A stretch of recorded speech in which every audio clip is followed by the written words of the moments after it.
Well, it is another season in the books. Welcome back to the final regular season recap of Banditland Boulevard for the 2025 campaign. My name's Trevor. That's Tony across from me. Bandits lose for the first time in a long time in Duluth, Georgia. Mhm. Holy Saturday, the day before Easter, they drop the last game of the season, 14-11, to a team that needed to win to get into the playoffs. The Georgia Swarm have clinched their playoff spot. The Bandits had a good first three quarters, had a great 45-minute solid 45-minute game.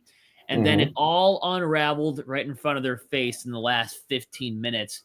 Bandits finish off their season 13-5 as they preview and get ready for this Friday night at 7:30 at the KeyBank Center in a one and done, basically a game 7, going up against the San Diego Seals.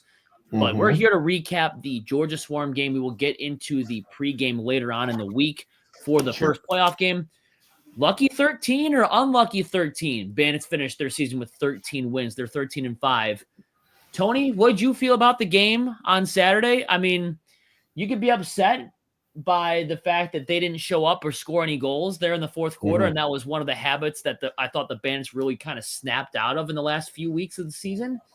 But in reality, I mean, the Bandits were going up against a team that had to win to make it to the playoffs. Honestly, I'm more upset that if they scored one goal in the fourth and they still lost, I'd be like, okay, well, at least we don't have to talk about getting shut out in a quarter anymore.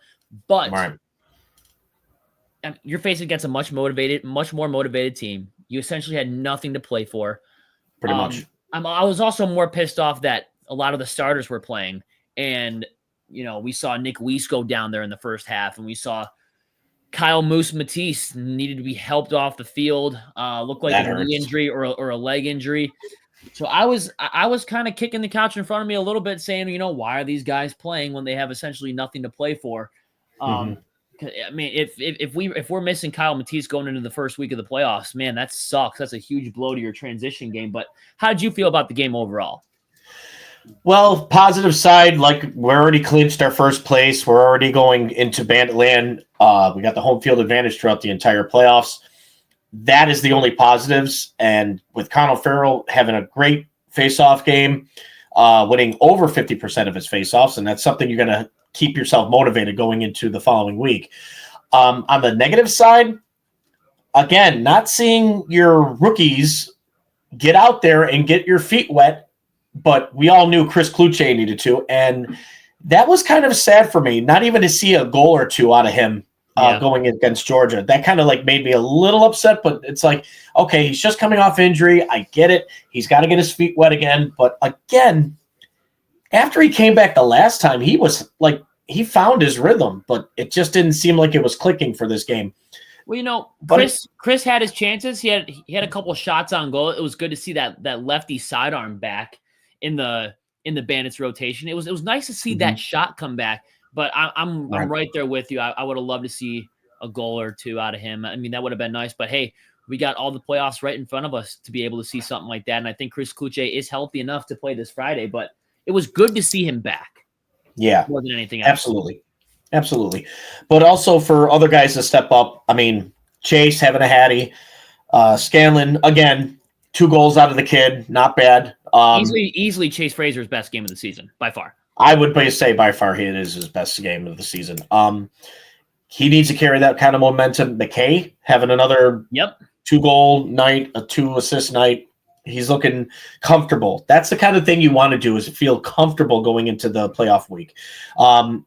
But for the other guys, Steve Priolo getting his nifty little goal. Yep. But other than that, I'm not really that upset. I'm just upset who we may have to face, and that is the San Diego Seals. But again, this is what it's going to be. It might be the roughest road to get to a three-peat, but challenge accepted, I guess, right? Right. I mean, looking in on this, I saw some fans panicking on Twitter, and I know it's a lot of the Bandits can only hang with the top teams. They kind of struggle against the teams that linger around 500 or are a little bit below 500. That has been kind of a theme this year, but Off I and mean, on. what would it say if the Bandits went in there and smoked Georgia? the fact that they weren't like, this is a game that Georgia needed to win to clinch the playoffs. Yep. They had every right to be more motivated than the Bandits, who had everything locked up in the regular season to begin with. So hindsight, watching the game, I was getting frustrated at the shots, the level of offense, the lackadaisical offense in the fourth quarter of that game. After sitting on it for a couple days, Georgia had to win this game. Buffalo, looking back on it now, I can see why Johnny T left the starters in the game. You got to keep them warm. You got to keep them fresh going into the first week of the playoffs. You don't want them going in ice cold. I think that's probably the last thing that you want going up against, now we know, a San Diego Seals team that beat you in your house during the regular season. Sure. But I mean, this is one of those rare instances where you can look at a loss and you can say, I don't really care. I mean, personally, I'm not too concerned. I think the Bandits have had a rougher road in the playoffs in years past. I mean, I go back to 2023. I remember when we thought, Rochester was that young and flashy up-and-coming team. They were in first place for a good half of that season in 2023. And what did the Bandits do in the first round of the playoffs? They put up a 20-burger on them and beat them by 12. Yeah. This is that 2022, the year where they went 14-4 and came up heartbreakingly short in the finals against the Colorado Mammoth. They lost their last game of the season too. They lost to the Toronto Rock. I think they only scored like 7 goals in that game, but they still had a great playoff outside of the last 2 games of the playoffs. So I know the ongoing theme of the season is, the Bandits struggle against these teams that are lingering around 500 or below. I understand that. I see that too. Honestly, Tony and I are probably the first ones to even say that. It's true. I'm not worried about this week. This week is a clean slate. This game has a lot more meaning. Let me see. A one-and-done series in the playoffs where it's a single-game elimination against Week 18 when you have everything locked up. Those are 2 totally different games, 2 totally different atmospheres. Georgia was playing for playoffs. They got the win. Yes, they did. Well earned, too, because of the way how they played, especially with how we were shutting down Lyle Thompson, but other players stepped up and filled the void. Look at Andrew Pugh. Yep. Good Lord. 4-goal, 4-assist night for an 8-point total. You got Bomberry having a 5-pointer, McIntosh with a 4-pointer. It's like, what more can you possibly ask for Georgia to say, well, even though this game doesn't mean much for the Buffalo Bandits, but for us, we need to win and we need to make a statement. And they made a statement. They said, let's shut these guys down. Let's get our bearings and let's move forward into the playoffs. And Georgia has earned the rightful place in the playoffs after putting up a show against us. And not only that, but shutting us up in the fourth quarter, which most likely we need to stop doing. It's been so difficult to even say, well, quarters mean everything, especially if you can't even get 1 or 2 goals per quarter.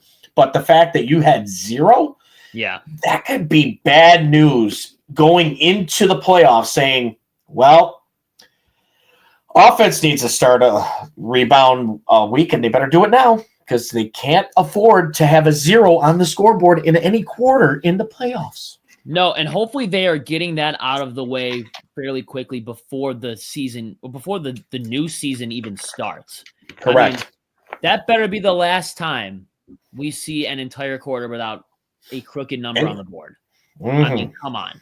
I mean, yeah, you essentially had nothing to play for, and I understand that. But Brett Dobson's a great goalie. If you don't think that he's going to carry that final quarter into the first week of the playoffs, you're sadly mistaken. I know that they are the 7th seed right now, facing against a very, very tough Saskatchewan Rush team. Definitely a tough customer, and that'll be a great game to see.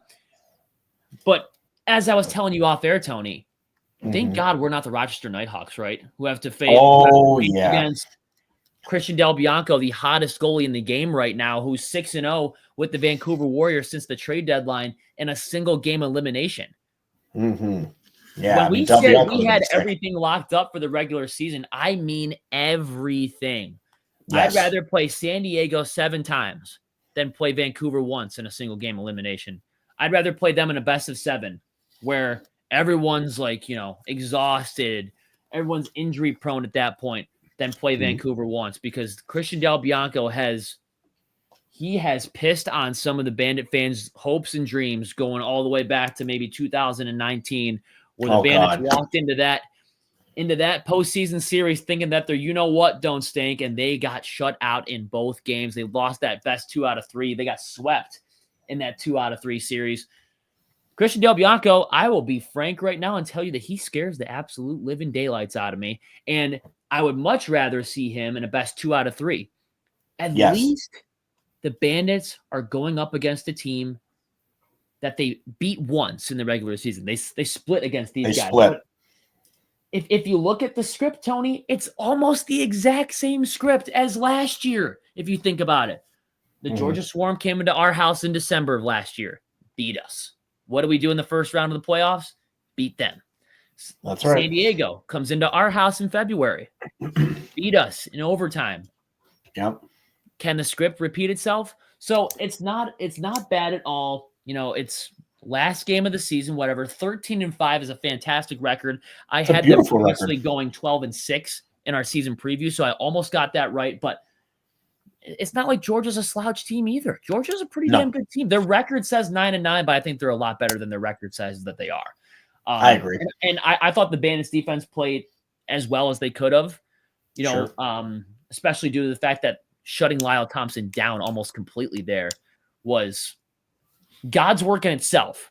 But at what cost? It leaves Andrew Q wide open, and we're starting to get a taste of our own medicine of what some of the other teams do against the Bandits when they have maybe a Dane Smith or Josh Byrne covered. That opens up the lanes for Nanakoke, and it opens up the lanes for Kluche, and it opens up the lanes for Fraser. And we got a little taste of what some of these other teams are feeling, but in reality, I'm not going to sweat this. I'm really not going to sweat this game at all. This game has no meaning on the Bandits' regular season or playoff standing whatsoever. This wasn't a do or die. You have to win this game or you're going to miss the playoffs. If that were the case, we'd have a different narrative going into this show. But you're the 1 seed. You got that locked up. You have home field for the entirety of the playoffs. Congratulations, guys. You're going to have these NLL insiders on Twitter wearing Toronto Rock polo T-shirts, laughing at the Bandits, asking what happened. You want to know what happened? It was a meaningless game, essentially, in Week 18. So take your Stephen A. Smith ass and get out of my face. You guys are disgusting. And I'm just letting you know, I'm bookmarking all this shit. I'm bookmarking every one of you stupid little insiders stuff. The videos of you sitting on your couch laughing at the Bandits when they lose their 5th game of the season, when they have 13 wins. Hey, you think that's funny? That's hilarious. I'm bookmarking all that stuff. And if the Bandits do three-peat, you will hear about it from me. You will 100% hear from it. I will be that petty SOB that says this you. Oh, Twitter is going to be an insane day that day. The day after the Bandits win their 3rd straight title, I will tell you that. But yeah, I know it's all in good fun, and they can have their opinions. But hey, that just further proves me and Tony's point. A lot of these NLL insiders they wear their Toronto Rock jammies to bed every single night, and you look at where the Toronto Rock are, and you look at where the Bandits are. The Toronto Rock have the 1st overall pick in the draft, and the Bandits had the 1st seed overall in the playoffs. So we have our priorities; they have theirs. And I can't say anything else beside that, but 13 wins, I'm not going to scoff at it at all, Tony. I really don't care. Matt Vince had a couple goals that his trademark nickname, Over the Shoulder Vince, right? Well, of course, some of those, especially in the second half, but I'm not going to sweat it. No sweat whatsoever. I feel really good about this team. Am I a little bit concerned about the San Diego Seals? Oh, of course I am. I saw the game from Marvel Nights from February when Wes Berg, would he score damn near sock trick on us in that game? Yes, he did. I saw that. I saw the great goaltending play. I saw the solid defense that San Diego has. They're no slouch. No one in this playoff is a slouch. This year, more than anything else, is a free-for-all. Georgia's a good team. Rochester, out of nowhere, turned into a good team. Vancouver's a good team. Great team, actually. Halifax, a damn good team. So it's honestly a shot in the dark. You give me a postseason prediction, just name a team in the top 8, and I'm going to say, I could see it. I could see Vancouver winning. I could see Buffalo three-peating. I could see Halifax going to the finals, But it's going to be interesting. But The road to the playoffs starts with this game. Swarm take the 14-11 lead. I'm more concerned about the injury report going into this week, Tony, more than anything else, more than the outcome of this pointless game. Nick Weiss, hope he's all right. He came out there in the second half. He was back in game action. I assume that he's going to play, but Kyle Matisse, who wasn't putting any weight on that knee, scares the living daylights out of me. And it's always that next man up mentality. The Bandits have had a history of playing playoff games with missing some of their key stars, including in the finals with Josh Byrne a couple years ago. This isn't something that they're new to. I think they do have enough depth to be dangerous, but you hate seeing that, especially when we were on the show last week talking about you should rest some guys. You don't want to risk injury, but at the same time, you want to keep them warm. I am low key kind of nervous about the injury report coming out later in the week. Yeah, I can't believe when I found out that you told me prior about what happened with the two most important guys on our team, with Kyle Matisse being hurt and carried off. And then like you said, Weiss can still be nursing his injury too as well. And we don't know exactly how bad it could be. That's why the doctors are going to hopefully check it out. And hopefully it's not too shabby where he's like, it could be a day-to-day or possible, hey, right now, from now until Friday, let's see how we can do, but keep him off the floor until they actually find out. But if he's good to go and he can still practice, great. But for Kyle Matisse, I'm just hoping this is not a don't. That's it. You're done. You can't go play in the playoffs now. Well, I'll tell you what. The thing that really scares me is it's two players that play the same position. Like, we're not talking, a player on offense and a player on defense. We're two transition players. It hurts. That would definitely hurt. Nick Weiss kind of looked like he got his leg rolled up against the goalpost there. I thought he was fine, just a little stinger. But Kyle Matisse was on the ground for a substantial amount of time, and he couldn't even put a lot of weight on his leg. So that's not a good sign. I would assume that he probably doesn't play Friday unless it was just a bad stinger and he really just couldn't put his weight on it. But, maybe put a little ice on it. Maybe he's feeling better. But the NLL is going to release their injury report sometime during the week, and we're going to see a lot more of this stuff before Friday night's game. You know what, though? Georgia, good for them. Congratulations to you guys. It was looking kind of slim for your odds of making the playoffs maybe a few weeks ago to a month ago, but all they did was find a way. Even if they went 9-9, hey, Colorado beat us in 2022, but just by going 9-9. So it's true. They had a game plan and they executed it. There's not really much we can do now. They won the game 14-11. I guess we can get into our player of the game. Sure. And Tony, I don't know necessarily if I have a player for the game for the I will go with a player for the game for the Bandits just because it's the last one of the season.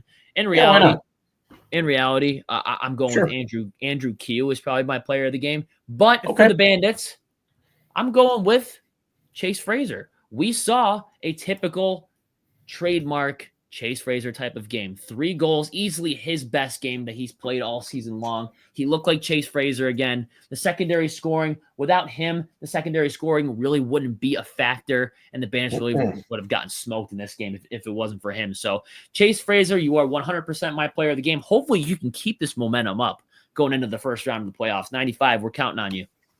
Yeah, for a guy who shot 3 for 6, 50% on the floor, you can't ask for more than that. I mean, look at Dane. Dane had 2 goals on 11 shots. I mean, again, accuracy is key. But for Fraser to come out and score 50% of, I mean, that's a blessing in disguise. And, of course, he's, again, contract for contract, year after year. Hopefully we'd like to see him again next following seasons. And I mean for a 2-3 year deal. Now that possibilities of, with people retiring, we don't know. I mean, most likely maybe seeing Kyle Buchanan saying goodbye. I do not want to see that ever happen because he's just got so much game still left in him, even though he didn't score any goals against the Georgia Swarm, which was a bust. But you know what? He was on a roll for a very, very long time. Absolutely. This season. And you cannot expect that's like trying to ask somebody to be absolutely like God mode and perfect every week. And that is tough to do. And he has done so good this whole year. And even though he got 3 assists, just couldn't find the back of the net that game. So you have your games like that. But for Chase, kudos to him. I mean, he is still a dangerous, pretty sidewinding shot for a righty. And you know what? That's what we can ask for going into the playoffs, which may be he would be the next one up if Tehoka cannot go. Yeah, that's another thing. I can't believe we even forgot to mention that, Tony. But Yeah. Tehoka and Anacoke, right before the game started, we got the good news. Chris Kluche is back, but at what cost? We saw Tehoka and Anacoke, and we pretty much called it. Tehoka and Anacoke going on the IR. We pretty much called it when he wasn't really looking like himself in the middle of the season. We were saying he's got to be ailing something. He's definitely injured in some capacity, and he's still playing anyway. I mean, this dude many head injuries. He takes a beating every single night. He's in the trenches getting whacked by countless number of slashes. Tehoka and Anacoke has been in the lion's den the entire season. You could tell after the first couple weeks where he's doing a little dipsy doodle 360 type of goals where you're like, oh my God, Tehoka and Anacoke might be one of the best forwards in the league. And then he sort of stepped away from that. I think he was injured right around the mid-season mark. And I think he was just playing through it. He didn't look like himself for the past month or so. So it really wasn't a shock for me to see him go on the IR. Hopefully he is back going into this weekend's playoff game, because I would love to see Tehoka. Whenever Tehoka and Anacoke goes in the playoffs, he scores a lot of ESPN top 10 goals. Bandits losing Gas South Arena 14-11 to the Georgia Swarm. Here is how the playoff picture is looking going into this weekend. We will get more into this on our preview coming up tomorrow night, but Bandits number 1 seed going up against the 8 seed, single elimination round. Bandits versus San Diego, a rematch from February, which is going to be a good game. We'll get more into that after tomorrow night's episode. The 4 seed Warriors hosting the 5 seed Nighthawks in a one-and-done quarterfinal matchup. The winner of the Bandits Seals gets to face against the winner of Warriors Nighthawks in a best 2 out of 3 semifinal.